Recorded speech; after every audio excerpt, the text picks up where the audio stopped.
Olá! Os maiores causadores de conflitos nos relacionamentos.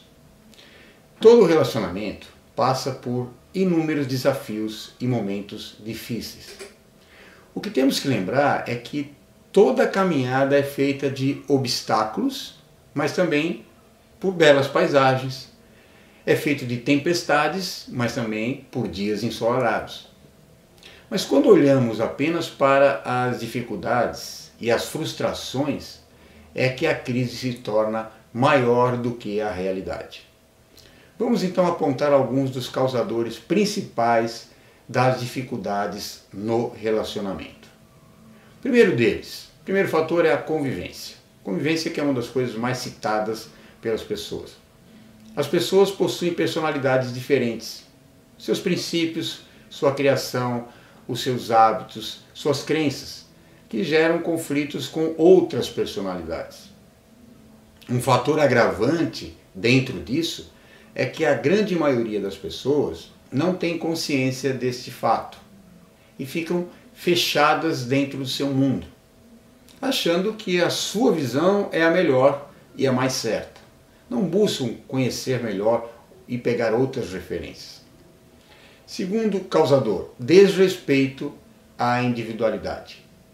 Olha, querer impor a sua vontade ao outro, sem respeitar que ele também possui as suas próprias vontades, de acordo com o seu momento de vida mesmo, provoca ao longo do tempo um desgaste na relação.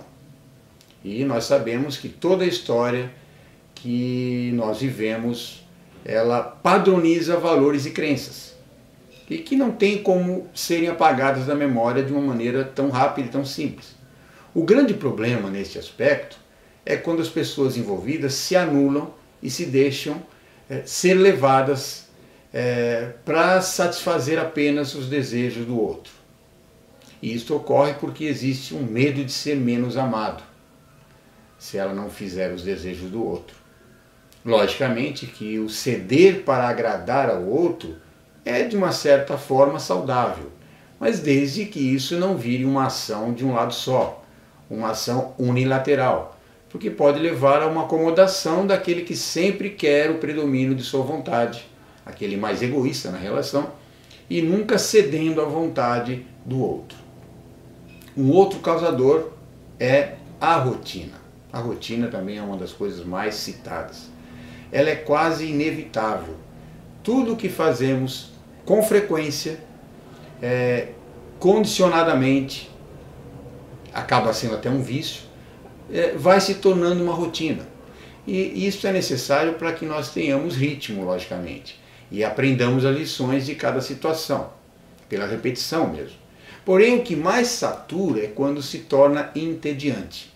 E é isto o motivo porquê das pessoas envolvidas nas relações se tornarem assim acomodadas e não fazer nada de diferente dentro da rotina. Não inovam, não se repaginam as suas vidas para que elas não se tornem um círculo vicioso e automatizado. Não reprogramam as suas relações, renovando a parceria, o casamento, os votos da relação. A relação de parceria deve ser intensa, porém nunca anulando a individualidade das pessoas. Aproveitando então uma frase de uma música do Guilherme Arantes, que eu acho muito bacana: sem te aprisionar, eu te quero inteira. Essa frase fala exatamente que a gente pode ter essa relação inteira, mas sem sufocar o outro. Buscar dentro da relação, então, uma forma mais estimulante e mais motivante. Novas atividades, novas descobertas, objetivos mais elevados, enfim, buscar sempre a melhoria contínua em todos os níveis da relação. O próximo causador é o da infidelidade. Bem, fidelidade é uma qualidade que infelizmente está em baixa nos nossos tempos. Não é privilégio dos relacionamentos afetivos, mas também de outras relações, as de negócios, as relações de amizades. Está cada vez mais difícil as pessoas serem fiéis, porque o sistema se tornou muito voltado para números, para interesses egocêntricos. E sendo assim, a relação passou a ser muito mais de enfrentamento de egos e menos de almas. São relações de competição, justamente para ver quem ganha o controle da relação, quem fica com as rédeas da relação, achando que assim ficará mais seguro ou mais segura. Mas efetivamente isso não traz garantia e segurança nenhuma. É puramente psicológico. Certamente isso não agrada a ninguém, pois todos nós ficamos cada vez mais solitários, isolados e com medo de nos relacionarmos. Um outro fator agravante: ciúmes. O ciúme é um instinto do ser humano que, ainda focado mais no seu ego, tem a sensação de que pode não ter o suficiente para ele, pode não sobrar o suficiente para ele do afeto, do amor. Por exemplo, o amor de alguém não pode ser dividido porque pode faltar para ele. Que uma pessoa que alcança uma posição melhor possa tirar a possibilidade daquele que tem o ciúme de atingir um patamar igual, e assim outros exemplos. Podemos dizer que o ciúme razoável é normal dentro do grau evolutivo do ser humano. Mas o que pode estragar uma relação é quando este se torna doentio, sufocante, chegando a ser mesmo pegajoso, para quem está sendo alvo do ciúme naturalmente. E a pessoa que está nutrindo esse ciúme, com certeza também se sente muito sobrecarregado.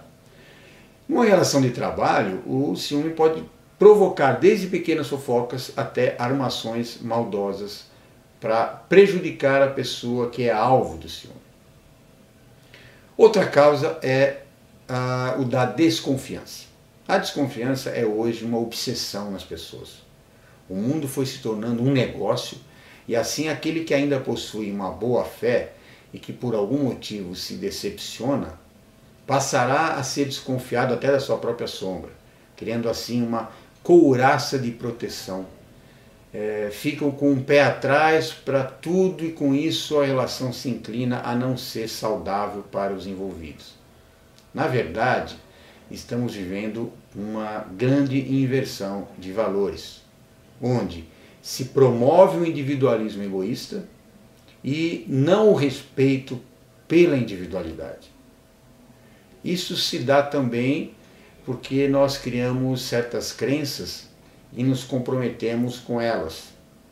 Vamos pensar num exemplo de crenças. Imaginemos que você tenha sido criado com a crença de que poderá ser passado para trás um dia. Certamente você vai pensar sempre assim, e cada vez que ocorrer qualquer coisa que te leve a pensar nessa possibilidade de estar sendo passado para trás, você realimenta esta crença e o compromisso mental de continuar a não confiar em ninguém. Pode ser até que não tenha ocorrido nada de efetivo, mas qualquer vestígio já te levará a pensar isso. Sentirá que não pode se relacionar afetivamente para não ser desprezado. Mas isso trará um comportamento sempre isolado e solitário, porque o medo de ser rejeitado, traído, afasta a possibilidade de se relacionar, de crescer, de até ser feliz. Uma outra causa é a falta de comunicação por orgulho.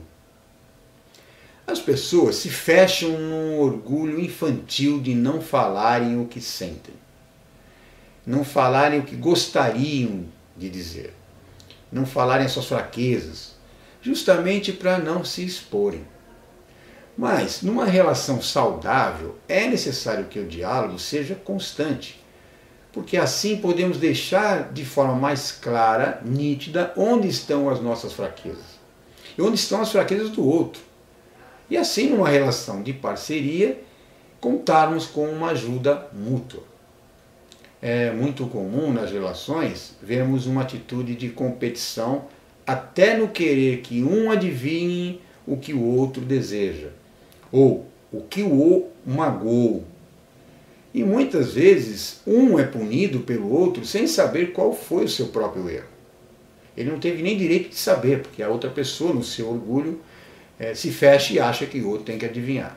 Resumindo, é uma forma muito primitiva de se relacionar, levando em consideração que vivemos uma era onde a comunicação pelo menos deveria ser uma ferramenta muito mais eficaz para solucionar os desafios. Bem, enfim, aqui estão algumas das principais causas que provocam conflitos, que provocam desarmonias e rompimentos afetivos e até profissionais. Bem, era isso para hoje. Eu espero que você tenha gostado. Se você apreciou, compartilhe com os seus contatos para que essas informações possam beneficiar mais pessoas. Você poderá se inscrever em nosso canal do YouTube, onde você vai receber semanalmente novos vídeos. Conheça o nosso site, o nosso blog e receba constantemente as novidades. Um grande abraço e até a próxima.